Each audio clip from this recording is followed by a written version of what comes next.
Secretary of Transportation Pete Buttigieg is facing an audit by a government watchdog group over his travel on planes owned by the Federal Aviation Administration. According to the Transportation Department, Buttigieg has made 18 flights using FAA aircraft, totaling over $41,000 in costs.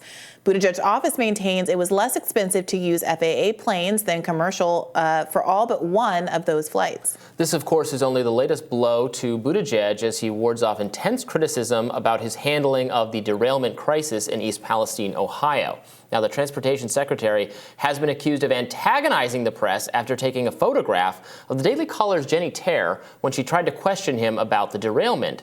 Now, when asked why the secretary took the picture, Buttigieg's team had this to say.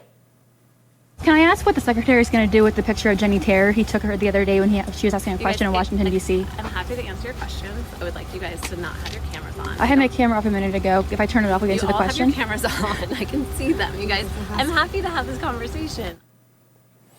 Joining us now to weigh in is investigative immigration reporter at the Daily Caller, Jennie Taer. Jennie, welcome to Rising.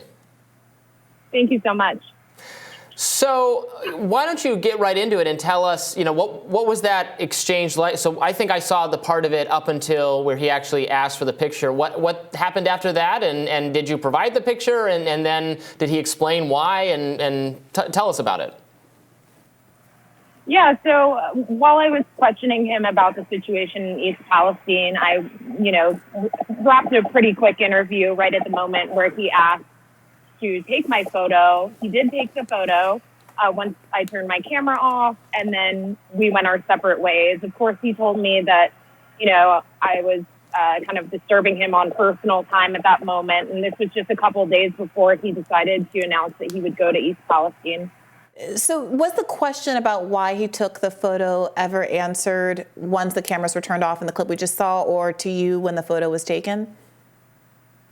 It all happened so quickly. He did walk away. I was walking away as well. It was, not something I expected. Some people are saying that, I was kind of lurking, waiting for him to come around and knew his location. I wasn't, I'm a reporter, so I spring into action at any moment. But I was actually waiting for my yoga class, and then I spotted Secret Service and the secretary. And I assessed the situation. It was a public area. They were on the sidewalk. And that's when I decided to just ask a couple of questions, just his message for the residents of East Palestine who are really suffering and want answers from the federal government. And that's when he told me, I think he was on personal time, and that I should look at his, a couple dozen interviews he had done previous to that encounter. Yeah, I thought it was a kind of bizarrely hostile move from him there. I mean, he has to by now be used to, you got to field questions from reporters at all times, even, when you're off the clock. If someone comes up to you, it didn't seem like you did it in like a threatening or intimidating or aggressive way. And, you asked him questions he's been asked. So I don't know what kind of impression does it leave in your mind about Secretary Buttigieg, obviously, who's facing extreme criticism for maybe not going to the derailment site fast enough, to has been accused of downplaying it, saying, well, there's this many train derailments every year, et cetera.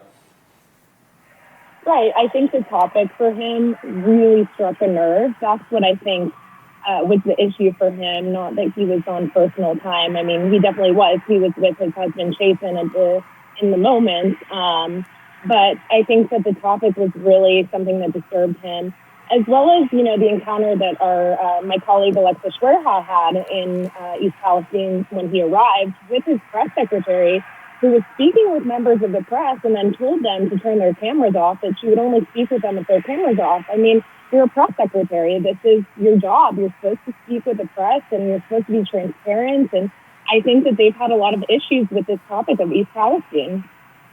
Yeah, that was also very bizarre.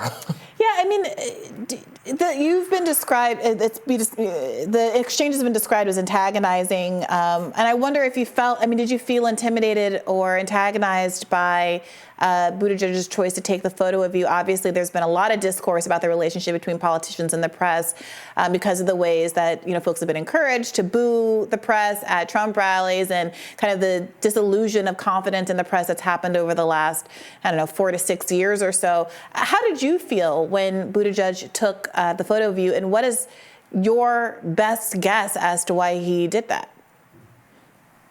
I found it really odd because I identified myself from the start as a reporter. I gave my name, my outlet, and everything like that. If it was an intimidation tactic, I'm really not intimidated by it.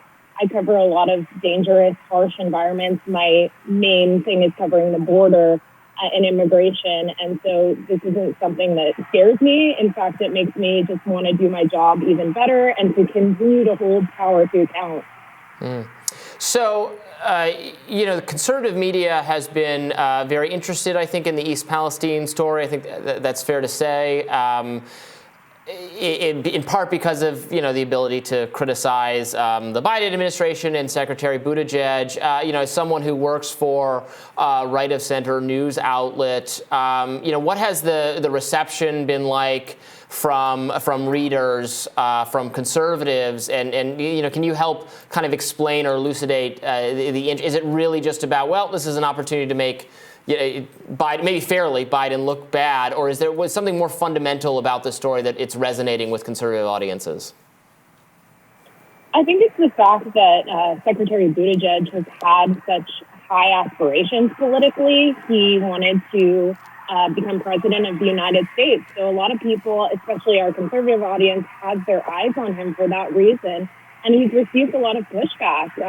He received pushback for taking time off when his son was born. He, has received now pushback for this air travel issue, a number of other things, the supply chain. So, for reporters to kind of just get him in an environment where he may not be, at a press conference or in some, comfort zone for him, I think that's what really drove people to the story, and it's just taken off. The video I posted has more than 4 million views now on Twitter.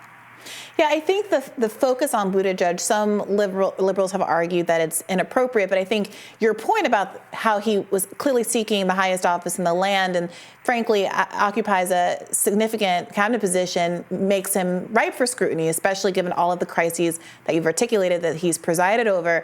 I'm also curious about coverage over Donald Trump, who's obviously running for president again as well. And it was under Trump that the brake rule was overturned that would have forced the train to update its brakes to the electronic brakes that are more precise and prevent the kind of jackknifing that contributed to the crash in East Palestine. And I wonder about how that's being framed and how kind of people in East Palestine, to the extent that you've talked to them, are receiving all of the various claims about who is responsible here in a kind of really bipartisan way.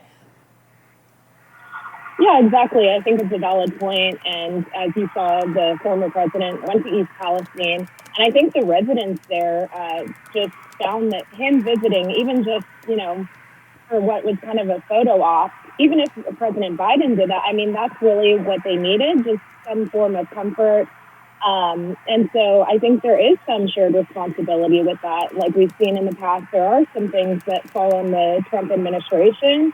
There are some things that, fall on the Biden administration. And we know the governor down there said that he got all the help he needed from the Biden administration. So certainly there's blame to go around. Well, thank you so much for joining us today. We really appreciate it. Thank you. And we'll have more Rising right after this.